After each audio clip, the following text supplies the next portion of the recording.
Bonjour à tous, ravi de vous retrouver pour cette nouvelle Vendée en direct. Certains d'entre vous sont peut-être déjà en vacances, alors je vais vous donner ici une idée de sortie. Ça se passe aux Herbiers, au donjon d'Ardelais, où eh bien, il se passe une exposition du photographe Christian Thibault. Bonjour.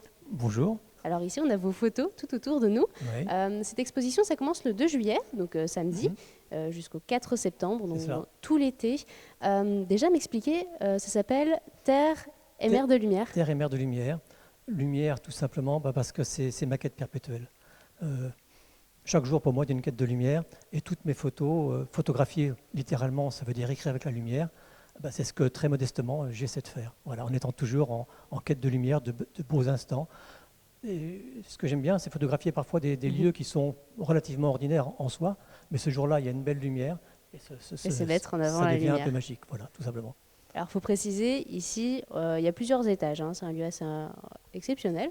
On est du côté de la mer. Oui. Juste en dessous de nous, on a les photographies de terre. Oui. Et donc, la terre en bas, parce que ce sont les racines, quelque part. Et puis la mer, pour moi, c'est l'évasion, le rêve, l'invitation justement à dépasser l'horizon. Et c'est pour ça que, pour moi, naturellement, la mer était à l'étage. Et les formats de mer également sont plus grands que les formats de terre. Tout simplement pour cette même raison, c'est que c'est l'infini, en quelque sorte. Voilà. Alors, on a quelques exemples ici. On pourra avoir que la mer, il faut le préciser, parce que nous la terre, que la mer. Mais qu'est-ce qu'on retrouve sur vos photos? Alors, c'est des photos qui se ressemblent sans trop se ressembler, en fait, finalement. Alors, il y a une même quête dans toutes mes photos. Je dirais que c'est une quête un petit peu de beauté, bien sûr, en tant que photographie, mais également de plénitude, de sérénité. Et en ce qui concerne les photos de mer, j'aime beaucoup ces ambiances, comme vous voyez ici, là, très douces, très bleues. C'est ce qu'on appelle les photos donc, faites à l'heure bleue, le soir, lorsqu'il n'y a quasiment plus de lumière, même après, parfois, le coucher du soleil. Ce sont des sortes de rémanences qui ressortent et ça donne justement cette douceur. Alors, j'ai une technique un petit peu particulière pour donner cette douceur, c'est la pose longue.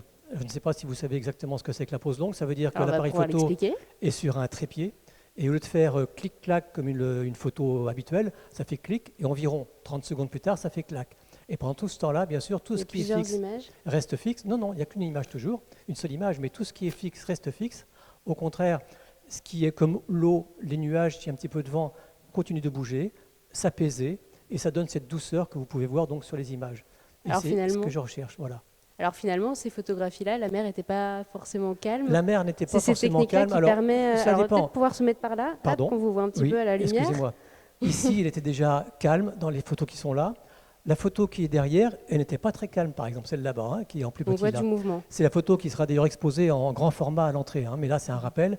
Et là, vous voyez, ça fait un petit côté brumeux sur l'eau, parce que l'eau était un petit peu agitée. Voilà. Pour l'anecdote, cette photo, au passage, alors je raconte toujours la même histoire, mais je vais vous la raconter à vous aussi. J'ai mis 17 heures pour la faire, cette photo. 17 heures 17 heures entre le moment où je suis arrivé et le moment donc, où j'ai pu faire la photo. Tout simplement parce que la lumière n'était pas très intéressante quand je suis arrivé. Ensuite, à marée basse, vous avez la passerelle que vous voyez. Il n'y a pas d'eau. Moi, j'aime beaucoup l'eau. Et à marée haute, on ne la voit plus. Donc, il fallait que ce soit un moment intermédiaire et en même temps que la lumière soit intéressante. Mais pour avoir tout ça, j'ai attendu donc 17 heures. Et au passage, pour la petite histoire aussi, il y avait un petit monsieur qui était sur la plage. Et, alors, je ne suis pas resté 17 heures sur la passerelle quand même, mais quand même assez longtemps. Et quand je suis revenu à un moment donné, et il était là, il m'a dit j'attendais au cas il aurait fallu appeler les secours. Bon, ça c'est l'anecdote. Voilà. Vous attendiez la lumière, puis vous attendiez. Il n'y avait pas vraiment de vrai danger, il ne faut pas exagérer, mais bon, c'est amusant. Voilà. Alors cette lumière, on la retrouve un peu partout. Je pense que c'est aussi très bien mis en avant ici dans cette salle. Qu'est-ce qu'on cherche à faire transmettre à travers ces tableaux, ces photographies? Il y a un message particulier Le message, c'est plutôt un ressenti, une émotion. Parfois, moi, quand je fais ces photos, moi, je ressens des émotions, je ressens à la fois une exaltation parce que c'est un beau moment et en même temps, justement, une sorte de plénitude. Et moi, ma grande récompense, c'est que parfois, certaines personnes me disent qu'elles ressentent effectivement ce que j'ai ressenti moi-même, quoi. Et de manière parfois très émouvante. Et quand j'ai l'impression que ce message ou que j'ai apporté un petit peu de bien-être, voire, entre guillemets, un tout petit peu de bonheur aux personnes qui regardaient les images, ben, voilà, je me dis que c'est gagné. Hein, En c'est plus, l'essentiel. c'est vrai que C'est- de manière c'est- assez c'est- globale, c'est Le assez message, c'est apaisant. ça, c'est simplement apporter un peu un peu de rêve, un peu d'évasion, hein, un peu de beauté, peut-être, j'espère. Mhm. Voilà. Alors là, je vois, on verra peut-être pas sur la caméra, mais c'est la tranche sur mer. Oui, tout simplement. Oui. Vos photos, elles se font principalement sur la côte atlantique, hein. Alors, sur la côte atlantique, alors ça m'arrive également de voyager. Hein, j'ai des photos également en Irlande, en Islande, en Écosse ou autre. Mais bon, là, ce n'était pas le thème. Hein, et quand je suis en France, effectivement, c'est principalement la côte atlantique qui va des côtes landaises, mais très peu, et surtout ensuite charentaises, donc vendéennes, bretonnes et normandes. Voilà, c'est mon terrain de jeu, entre guillemets, hein, donc en ce qui concerne la mer.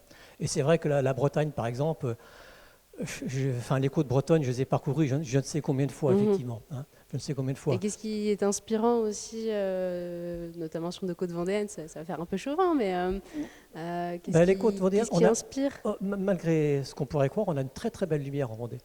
Ouais, j'aime beaucoup la lumière de nos côtes et même de nos terres. Très souvent, c'est. Et puis, il y a des. Enfin, si vous regardez mes photos, ce sont des lieux relativement, je dirais une fois de plus, bon, qu'on peut voir, voilà, qui n'ont rien de particulier en eux-mêmes. Mhm. Mais une fois de plus, grâce peut à cette être lumière, banal ils et, deviennent voilà, très intéressants. Et la Vendée, oui, c'est un très beau département qui mérite d'être reconnu, mieux qu'il ne l'est peut-être, effectivement, hein, en dehors simplement des plages elles-mêmes. Alors vous parliez tout à l'heure de vos voyages, on va peut-être pouvoir Ouais. revenir sur votre parcours. La photographie, c'est une longue histoire aussi. Bah, c'est une longue histoire de passion, d'amour quasiment. J'ai toujours aimé la photographie, hein, toujours. J'ai toujours fait de la photo toute ma vie, même si c'est peut-être depuis plus une vingtaine d'années là que je m'y adonne vraiment à fond.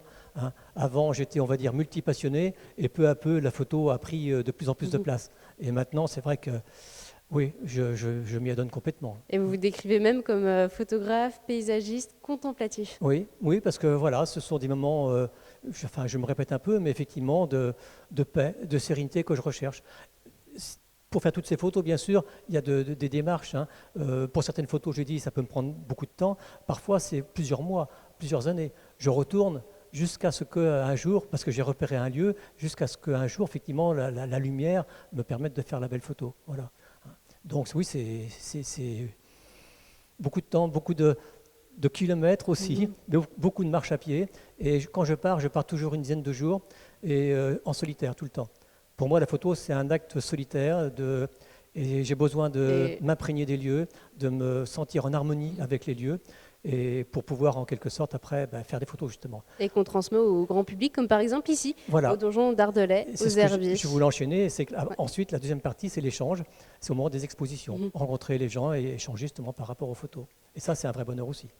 Merci Christian. Mais je vous en C'est prie. ici que s'arrête cette Merci. émission. Pour rappel, c'est ici, au donjon d'Ardelais, aux Herbiers. Alors le donjon qui propose aussi d'autres activités, comme par exemple l'initiation à la photographie avec un autre photographe. Cette fois-ci, c'est le 9 juillet. C'est ici que se termine cette émission. En tout cas, moi je vous remercie de nous avoir suivis. On se retrouve très très vite pour une nouvelle Vendée en direct.